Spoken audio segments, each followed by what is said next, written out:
We're back now with a rare glimpse into the First Lady's life. The Amazon-produced film Melania, 20 Days to History, hitting theaters across the country today. And our very own Chloe Malas was at the premiere last night in Washington. Chloe, you were one of the few people who have actually seen this film. So how was it? And talk to me about some of the things that you did when you were there.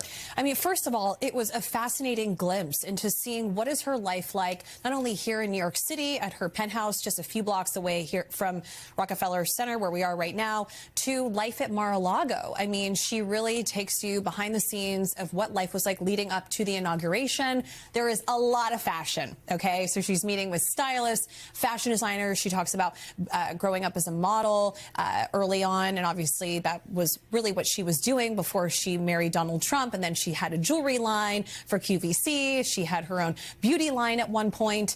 But she also... The hat was a big thing at the inauguration. The hat was a big thing, and you see a lot of her getting the hat just right. This is one of those moments that feels almost surreal in how perfectly it exposes the Trump family's complete detachment from reality and their obsession with projecting success, no matter how badly the facts contradict them. According to industry reporting, Amazon and MGM reportedly handed over about $40 million just for the distribution rights to Melania Trump's documentary, then followed that up with an additional $35 million in marketing. That's roughly $75 million spent on a project that was promoted like a major Hollywood event, complete with global campaigns and ultra-premium advertising, including placements on the Las Vegas Sphere, one of the most expensive digital billboards on Earth. This wasn't a modest documentary rollout. This was a full-scale corporate gamble, and now that gamble is collapsing in real time. The early indicators are brutal. Advanced screenings are reportedly playing to near-empty theaters, and projections suggest an opening weekend that could land somewhere between $1 and $5 million. For a film backed by a $75 million investment, that's not just disappointing, it's disastrous. In major cities where curiosity alone should have driven turnout, reports describe mostly vacant seats. Early screenings overseas, including in London, drew sparse crowds, with only a handful of people scattered through theaters that were clearly expecting far more interest. This isn't a case of mixed reviews or a slow burn. It's a clear signal that the audience simply isn't there. What makes the situation even more humiliating is the way the internet and global media have responded. Instead of serious discussion or even outrage, the documentary has become a punchline. Social media is flooded with jokes, photos of empty theaters, and sarcastic commentary about how little demand there actually is. Entertainment outlets aren't debating the film's message or praising its storytelling. They're documenting the lack of attendance and framing the release as an impending box office bomb. When a project becomes a meme rather than a moment, that's a level of failure that no amount of marketing can fix. And then there's Donald Trump's response, which somehow manages to make everything worse. Rather than acknowledging the obvious signs of trouble, he's taken to Truth Social, claiming the film is selling out fast and urging people to buy tickets immediately. Those claims fall apart the moment you look at real data. Independent ticket trackers and box office analysts show weak pre-sales, not sellouts. And theater chains are reportedly cutting back showtimes instead of adding them. That detail is critical, because theaters only reduce showings when seats aren't filling. When something is actually selling out, theaters rush to add more screenings. The gap between Trump's claims and the reality on the ground isn't subtle, it's glaring. Financially, this is shaping up to be one of the most lopsided miscalculations in recent documentary history. Amazon and MGM treated this like a prestige release that would drive subscriptions, attention, and cultural relevance. Instead, they're staring at the possibility of tens of millions of dollars in losses almost immediately. Even generous projections suggest a financial hole so deep it will raise serious questions inside the company about how this deal was approved in the first place. This isn't just a bad bet. It's the kind of failure that becomes a cautionary tale in corporate boardrooms. Adding another layer of cynicism to the story is the fact that Melania Trump herself appears to be financially insulated from the fallout. Reports indicate she received a massive upfront payout, estimated around $28 million, meaning she got paid regardless of whether the film succeeded or failed.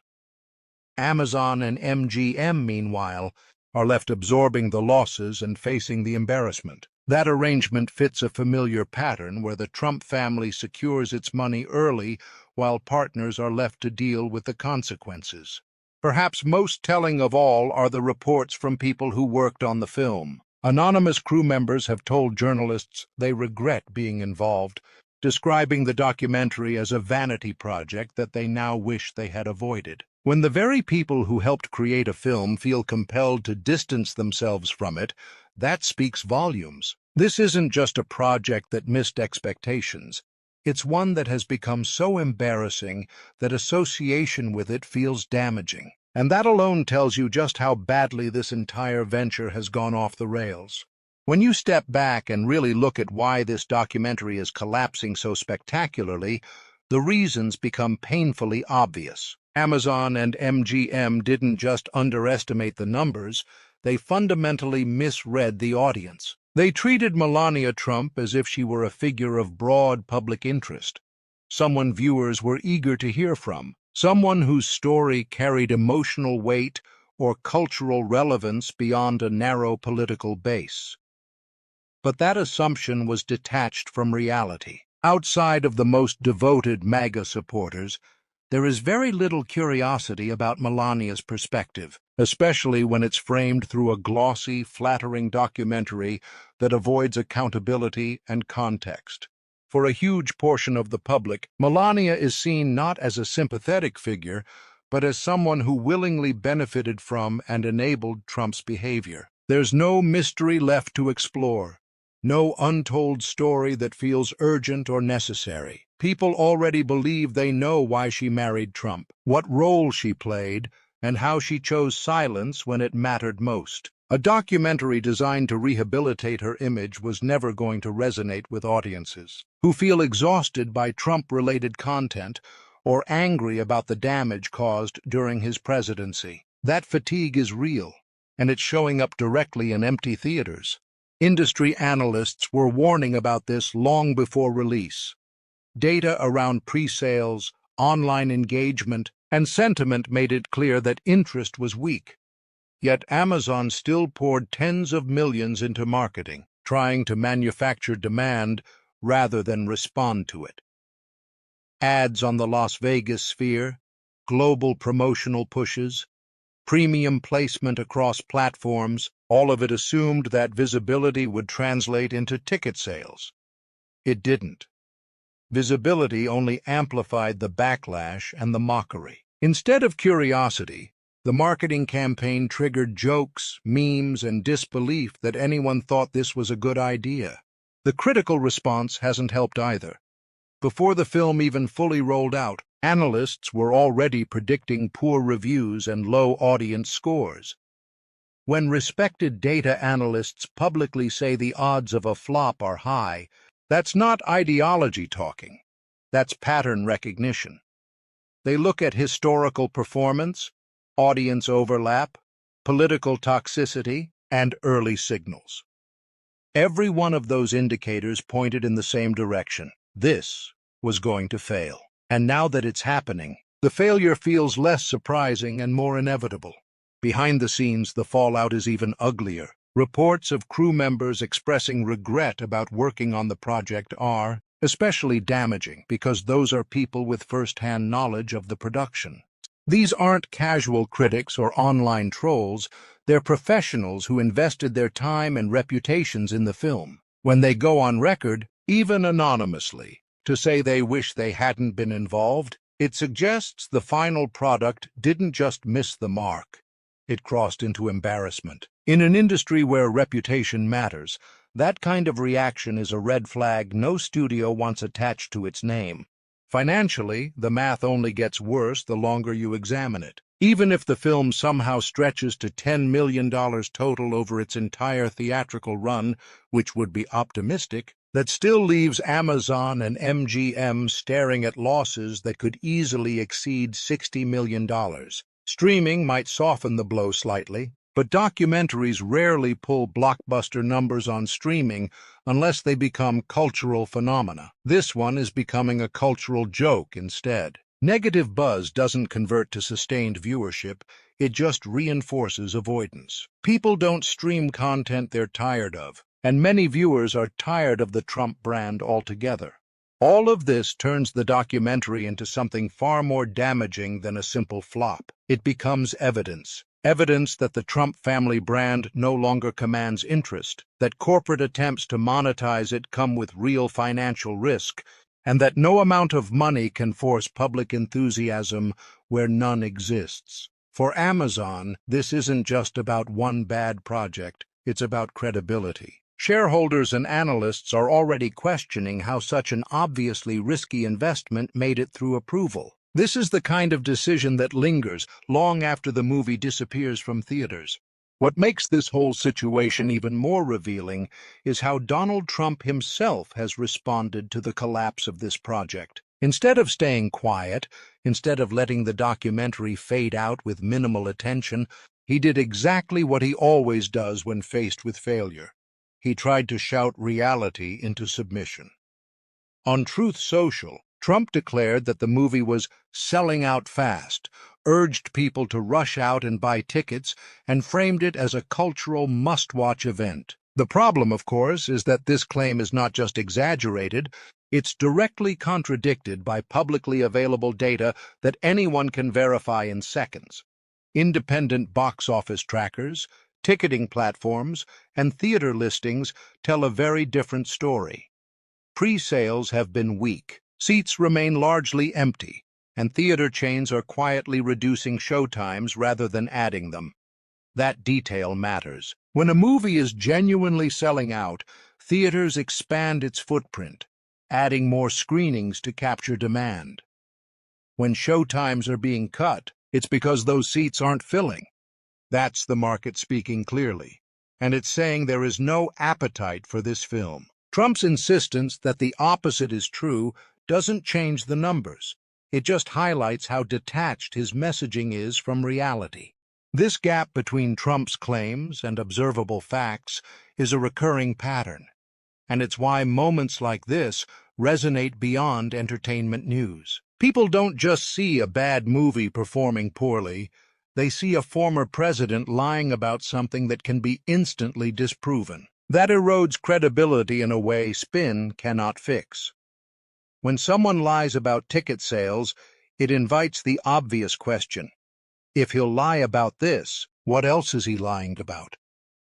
The documentary becomes a symbol, a small but vivid example of Trump's broader relationship with truth, where perception matters more to him than facts. Meanwhile, the irony of the financial structure behind the film only deepens the cynicism. Melania Trump reportedly secured a massive upfront payment estimated around $28 million, regardless of how the movie performs. That means she personally walks away wealthy whether the documentary succeeds or fails. Amazon and MGM, not Melania, are the ones absorbing the losses. From a purely transactional standpoint, this was a great deal for her. But that dynamic makes the entire project feel less like an earnest creative endeavor and more like a vanity deal that transferred corporate money into Trump family pockets with little concern for outcome. For the companies involved, this creates a reputational problem in addition to a financial one. It reinforces the perception that doing business with the Trump brand is risky, not just politically, but economically. Time and again, Trump-linked ventures promise outsized returns and cultural relevance only to deliver controversy, disappointment, and losses. Executives who signed off on this deal will now have to explain why they ignored clear warning signs about audience fatigue and political toxicity. This is the kind of failure that shows up in internal reviews and future risk assessments, shaping decisions long after the headlines move on. Culturally, the reaction has been brutal.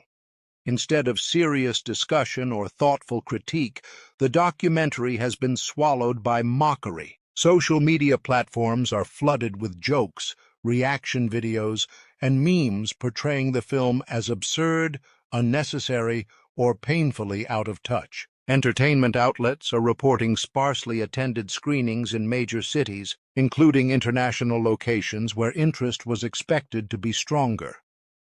When a project becomes a punchline, that stigma sticks. It's far worse than being ignored, because mockery spreads faster than silence and reaches audiences who might never have known the film existed.